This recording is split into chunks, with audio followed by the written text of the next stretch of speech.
It's the 4th of July, Independence Day. So, simple question, simple big question. What do you love about this country, the United States of America?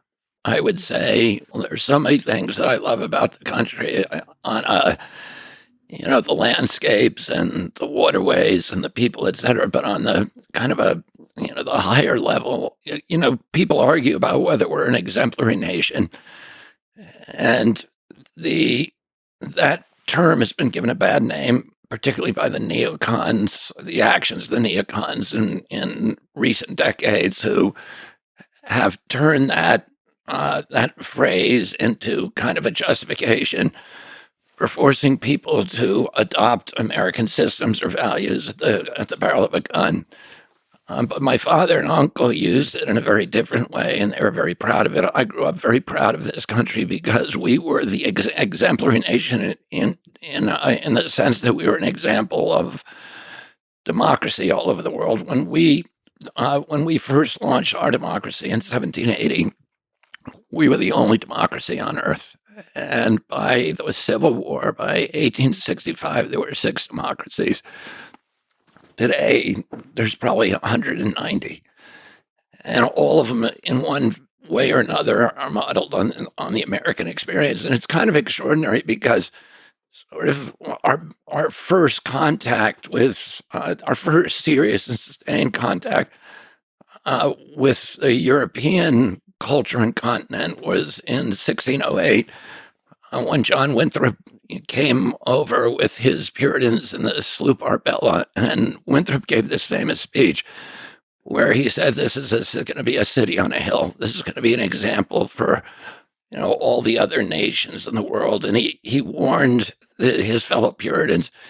They were, sitting at this great expanse of land. And he said, "We can't we can't be seduced by the lure of real estate or by the carnal opportunities of this land. We have to take this country as a gift from God and then turn it into an example for the rest of the world of God's love, of God's will, and wisdom." And then 200 years later, 250 years later, they a different generation. They're mainly deists. There are people who had a belief in God, but not so much a love of particularly religious cosmologies.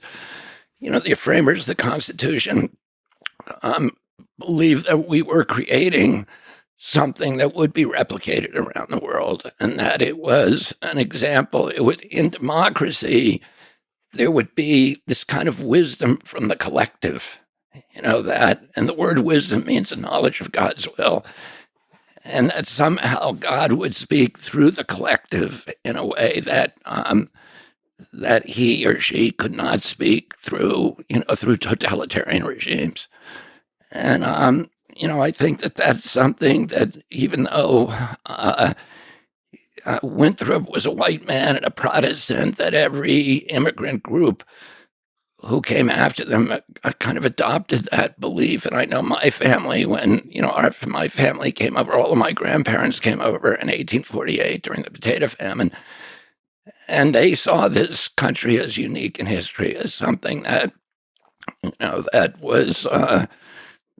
that was part of kind of a broader spiritual mission. And so I'd say that from a 30,000-foot level, that's I grew up so proud of this country and believing that it was the greatest country in the world, and for those reasons.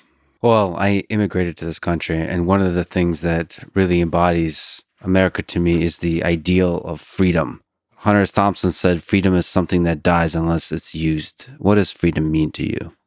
To me, freedom does not mean, chaos, and it does not mean anarchy. It means that it has to be accompanied by restraint if it's going to live up to its promise, in self-restraint.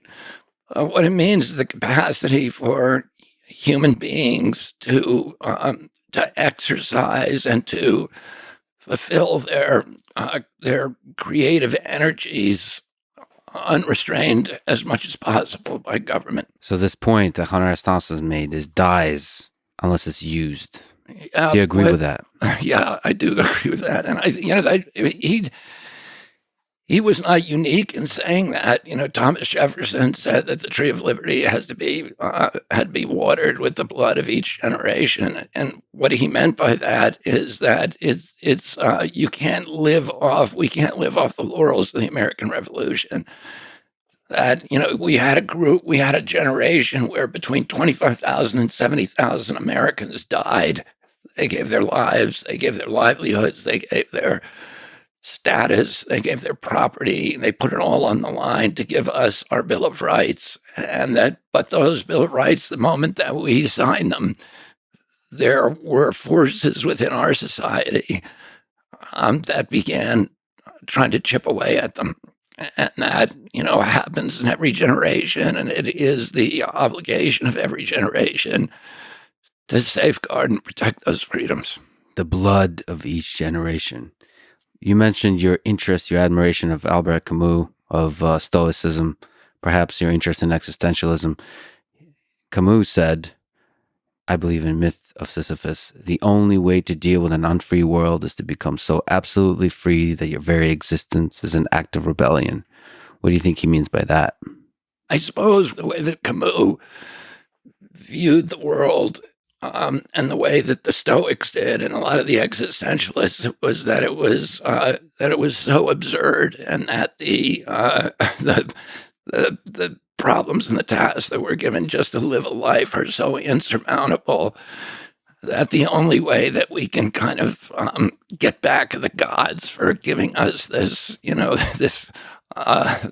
this impossible task of living life was to embrace it and to enjoy it and to do our best at it. I mean, to me, I read Camus, and particularly in the Myth of Sisyphus, as kind of as a parable that, and it's the same lesson that I think he writes about in The Plague, where we're all given these insurmountable tasks in our lives, but that by doing our duty, by being of service to others, we can bring meaning to a meaningless chaos, and we can bring order to the universe. And Sisyphus was kind of the iconic hero of the Stoics, and he was a man because he did something good. He delivered a gift to humanity. He angered the gods, and they condemned him to push a rock up the hill every day, and then it would roll down. When he got to the top, it would roll down, and he'd spend the night going back down the hill to collect it, and then rolling it back up the hill again. And the task was absurd. It was insurmountable. He could never win. But the last line of that book is one of the great lines, which is something to the extent that I can picture Sisyphus smiling. Because Camus' belief was that even though his task was insurmountable, that he was a happy man. And he was a happy man because he put his shoulder to the stone. He took his duty. He embraced the task and the absurdity of life, and he pushed the stone up the hill. And that if we do that, and if we find ways of being of service to others, that is the ultimate. That's the key to the lock. That's the solution to the puzzle. Each individual person in that way can rebel against absurdity by discovering meaning to this whole messy thing. And we can bring meaning not only to our own lives, but we can bring meaning to the universe as well. We can bring some kind of order to life. The embrace of those tasks and the commitment to service resonates out from us to the rest of humanity in some way.